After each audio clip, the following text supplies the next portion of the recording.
Welcome back, adventurers and friends, to Adventures Inward Let's Talk series. For those who are here for the first time, hello, welcome. Thank you for joining us. Just a reminder to hit that like button and be sure to subscribe. It's free. Don't forget to click on the notification bell if you would like to know when I post new videos. Today, we will be talking about how to manage your emotional reactions with steps for creating positive mental habits. So get comfy cozy, open your heart, open your mind, and let's get into it. First, I would like to start with going over some key points that we will be discussing. Emotional reactions are based on mental habits you can change if you want to. Believe you can and can commit to the steps. Even when you know a new mental habit will relieve your stress, you must consistently override your protective brain while forming the new habit. Start with small steps so you can see your progress and celebrate your successes. Emotions are reactions to the signals blaring in our bodies, not the events happening outside of our minds. When I talk about this, my statements are either challenged or I see the resistance in people's faces. Instead of feeling relieved, knowing they can control their reactions, they don't want to believe me. They would rather think that other people and world events are the cause of their reactions. They don't want to believe that they can stay calm and logical when they feel hurt, frustrated, or afraid. They long for peace of mind while wanting to believe that other people's behaviors disturb their peace. Taking responsibility for their emotional reactions feels like hard work. Do you want to stay stuck in the cycle of reacting? Or are you willing to do the hard work, but rewarding work, of mastering your reactions?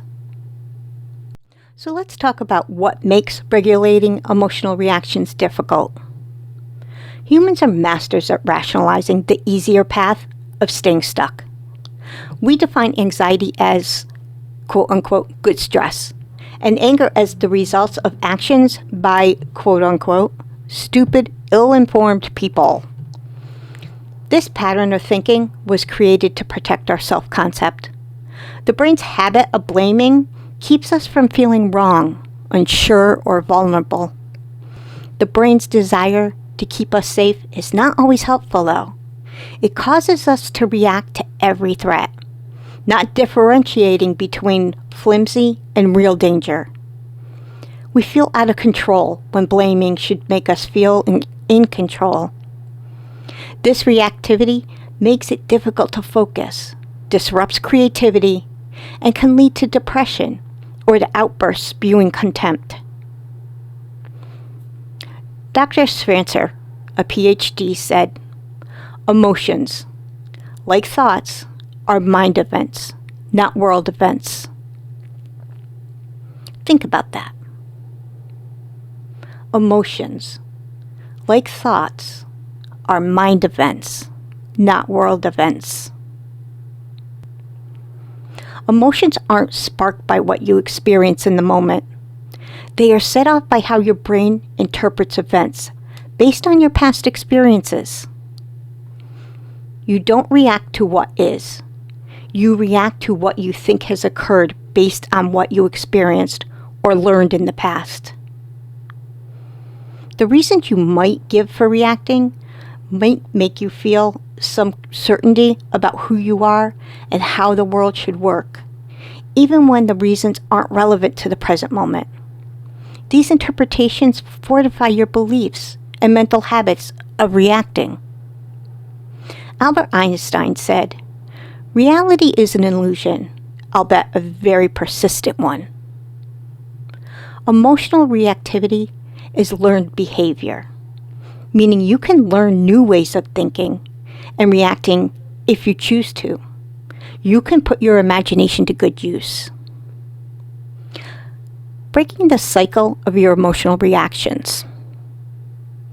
Every time you repeat how you react to people, situations, and events, you ingrain a pattern that becomes a mental habit.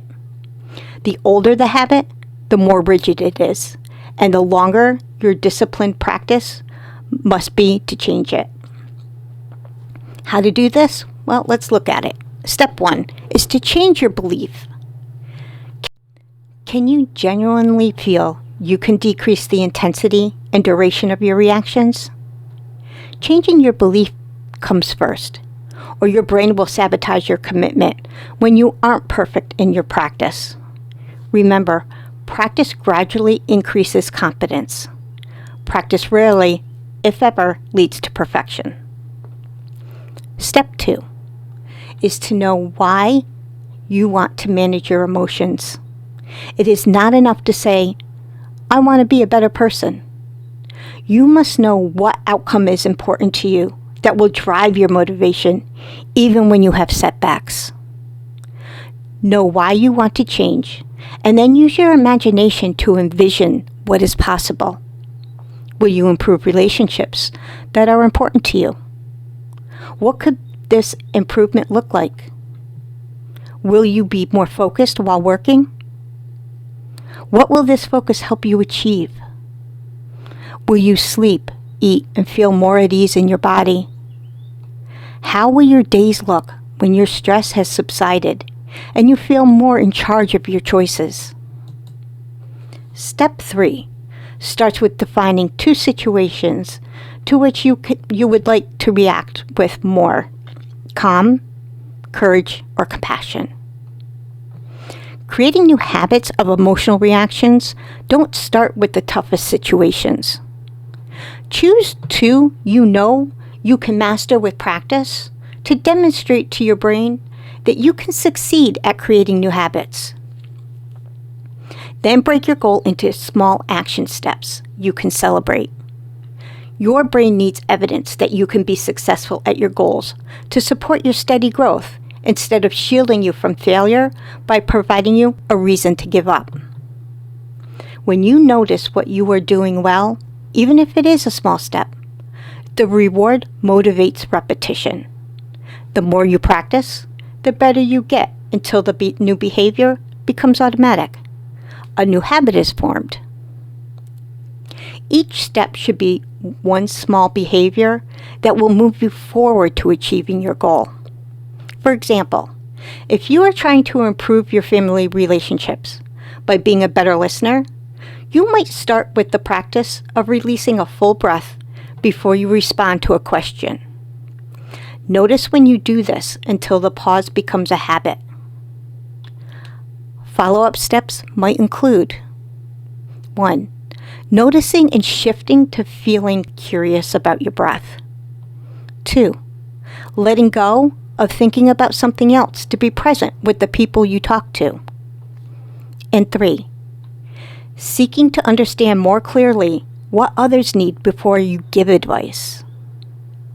Here's my final thoughts.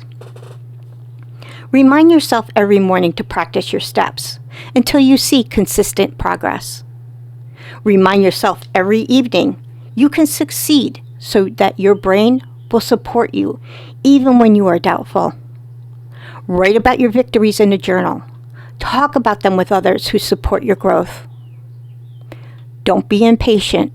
You are chipping away at well-established routines. Do you want to be a victim of your emotional responses or the master of your reactions?